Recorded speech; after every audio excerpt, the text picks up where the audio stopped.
वन्दे देव उमापतिं सुरगुरुं वन्दे जगत्कारणं वन्दे पनगभूषणं मृगधरं वन्दे पशूनां पतिं वन्दे सूर्यशशाङ्कविहिनयनं वन्दे मुकुन्दं प्रियं वन्दे भक्तजनाश्रयं च वरदं वन्दे शिवं शङ्करम्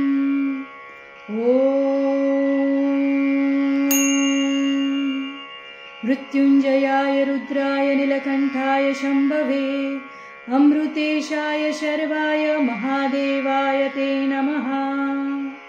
नागेन्द्रहाराय त्रिलोचनाय भस्माङ्गराय महेश्वराय नित्याय शुद्धाय दिगम्बराय तस्मै नकाराय नमः शिवाय।